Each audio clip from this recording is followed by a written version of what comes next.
It's a huge pleasure and privilege for us all here at the LJS to welcome you, Anna Kislanski, in your role as Chief Executive Officer of the Israel Movement of Progressive Judaism, and to welcome you, David, as Deputy CEO, also of IMPJ. And Anna is going to give the sermon, which I'm even more delighted about. Anna succeeded Rabbi Gilad Kariv as CEO of IMPJ when he was elected to the Knesset in 2021. Previously, she served as director of the IMPJ's Congregational Department when Israel's reform movement saw a period of tremendous growth, doubling the number of its affiliated synagogues to a high of now 54 communities across the country. I know that you assumed office at a time of optimism and hope for the movement just over a year ago. I know a little bit about how it is now, and I know that progressive Judaism is very much your home. And I imagine that as things become more challenging in Israel, your own life experience and expertise will be invaluable in guiding the movement through the current and turbulent times ahead and attracting liberal-minded and open-minded Jews to progressive Judaism. Anna lives in Even Yehuda, which is a suburb of Netanya. She's a member of a community, Hashachar, and she is by profession an educator with an MA from Haifa University in Educational Counseling. And she has 3 children, 2 daughters, aged 24 and 21, and a little one, but I imagine he's growing now, of 14 years old. So, Anna, we welcome you to speak to us this morning and say to you, Brucha haba'a b'shem Adonai, birachnuchem mi beit Adonai. Blessed are you, come in the name of the Eternal One. We bless you from the house of the Eternal One.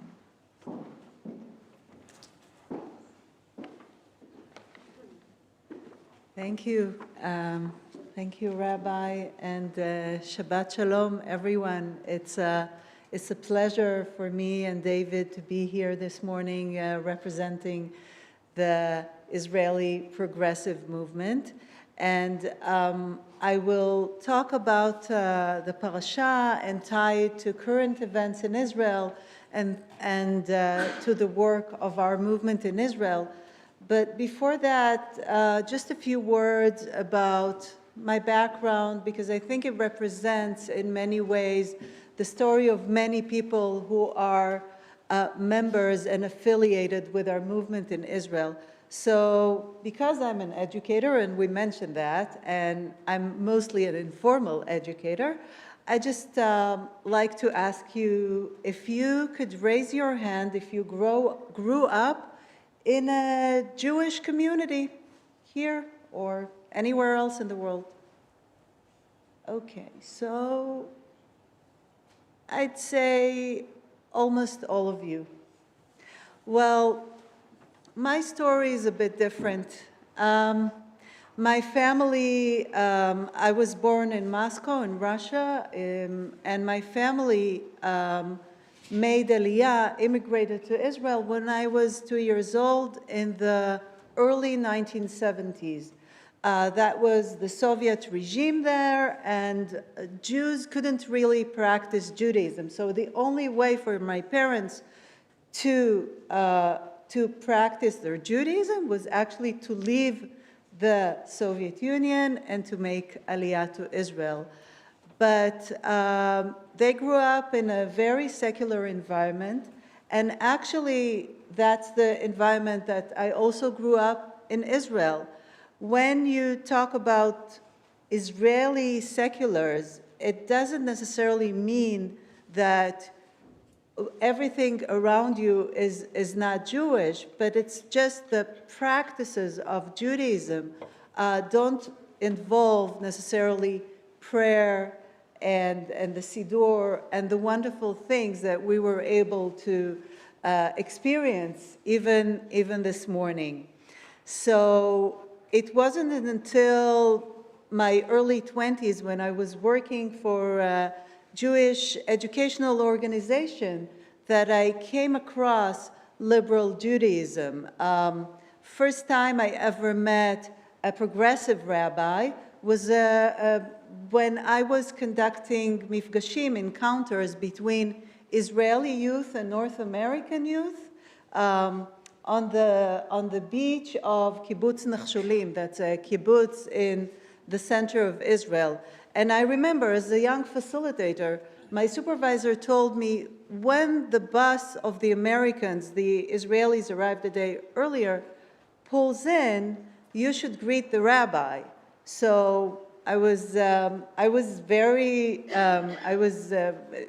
very happy. I was looking forward to meeting the group of the young Americans. Looking, as the bus pulls in, everyone comes down from the bus, and I'm looking and I could identify the young people. Of course, they looked exactly like the Israelis, but they spoke English. I identified the madrichim, the counselors. I couldn't find the rabbi. Why was that? Because in my mind, in the Israel that I grew up in, it was either black or white. You're either Orthodox or secular. So I was looking for an Orthodox rabbi with wearing black, long beard. Couldn't find him because he was wearing Bermuda shorts and sandals. So eventually I realized that there was something interesting there. After lunch, we all had lunch together. The rabbi said to the group, well, kids, and now let's sing the birkat. And he meant birkat hamazon, the blessing that you say after eating. And the kids started singing birkat hamazon. And that was the first time for me and many Israelis to ever hear birkat hamazon, to hear a blessing. And I said to myself, I want this to be part of my Judaism.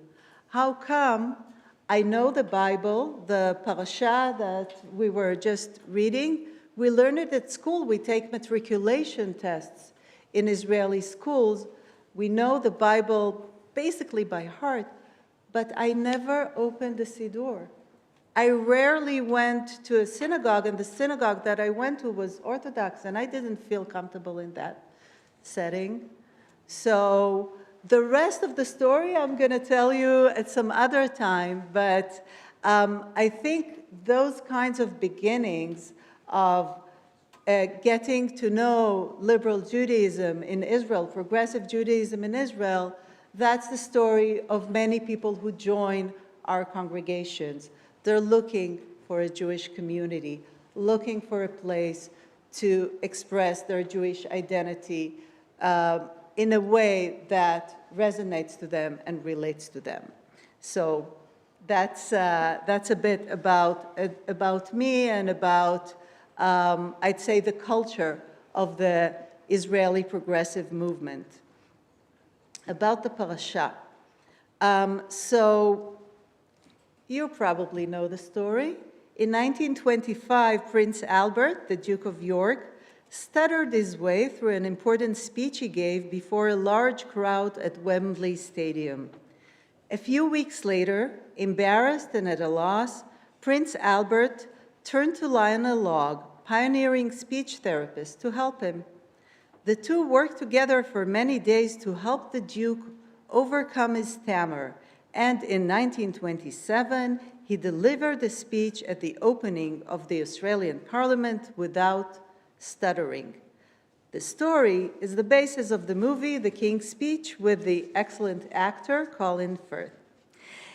In this week's Parasha Vayera, the second chapter in the book of Shmot, or Exodus, Moshe, Moses, the stuttering leader who declared, "I am not a man of words," gathers courage and tries to convey ideas and inspiration among the people. We would have thought, like in the movie The King's Speech that the people would listen to the words of one of the great leaders in the Bible, but unexpectedly, the people, low-spirited and exhausted, as mentioned previously, exhausted from hard work, simply failed to listen. Moses' stuttering or lack of stuttering becomes irrelevant when the nation is in an isolated state of slavery and struggle for survival. When I recall the history of the Jewish people throughout the generations, there are many such situations where we could not be free to listen and take action. Today, the circumstances in which the Jewish people exist in most countries of the world, and certainly in the state of Israel, are vastly different. However, there are other interpretations of modern slavery: denial of leisure due to long working hours, and addiction to screens and social media. Even in such states of modern slavery, there are fewer appeals to listen to the voices of hope or to what is happening outside our immediate world. And so, in such situation, we may sink into the greatest existential danger for modern humankind: indifference. Dear friends, I am here today as a representative of the progressive movement in Israel to alert, both against indifference in general and against indifference in particular towards what is happening in the state of Israel these days. In one of his speeches, the Romanian-born American writer and political activist, Nobel laureate and Holocaust survivor Elie Wiesel asks, "What is indifference?" And I quote, "Etymologically, the word means no difference. Is there a philosophy of indifference conceivable? Can one possibly view indifference as a virtue? Is it necessary at times to practice it simply to keep one's sanity, live normally, enjoy a fine meal and a glass of wine as the world around us experiences harrowing upheavals?" The Israeli progressive movement is relatively young, having started in the 1970s, but it continues the founding principles of the movement for more than 200 years ago, that we as Jews cannot afford to be indifferent. Today in Israel, our vision and actions reflect our deep commitment to the state of Israel as the state of the Jewish people, to its democratic values, and to our Declaration of Independence. As a Zionist movement, we look at our country with love and pride, and we ask ourselves every day what can be done to improve Israeli society and make our country an even better and more worthy place than it is today. Our approach is maintained by cultivating a network of over 50 progressive congregations throughout the country. In the last decade alone, we doubled the number of our communities and thus exposed a larger public to progressive Judaism. And all this while we are fighting for the legal basis to recognize our rabbis and synagogue, for the right to pray our way at the Western Wall, for the right to access government budgets, and also for the basis of our values, not to give in to the corruption that so often accompanies the Orthodox religious establishment, to fight manifestations of racism in Israeli society, and to strive for a just society, pluralistic and democratic. We, who are proud of the state of Israel and strive every day to make it better, a better place, are currently under attack. After years of significant achievements for our movement, it seems that the extreme voices in the government have reached a real achievement in bringing about the fact that in the coalition agreements between the Likud and the ultra-Orthodox parties and the extreme right, a true expression of evil will be leveled against us. The Orthodox parties reached disturbing conclusions upon joining the government that will affect reform, progressive conversions, the right of any Jew to immigrate to Israel, and to harm the judicial system through far-reaching changes. All this leaves many communities without legal protection and representation in the highest courts, including women, members of the LGBTQ community, and Arabs. 30 years ago, a song was released by the Israeli singer Chava Alberstein called London, in which Chava, the Israeli, says that she is leaving Israel for London because, and I quote, "London has more movies. London has good music. In London, there is excellent television. In London, people are kinder. So the despair becomes more comfortable." I agree with Chava that the people here are kind of kinder, and the music is really excellent. I love the Beatles, but I don't think we can afford to give up on the state of Israel and get comfortable with our despair. Even Moshe and Aaron, Moses and Aaron, the leaders from this week's parasha, did not despair. And against all sorts of difficulties, they led the people of Israel on a journey where they would leave slavery from freedom to freedom and on their way to the promised land, because despair is not a work plan. Shabbat Shalom. Thank you.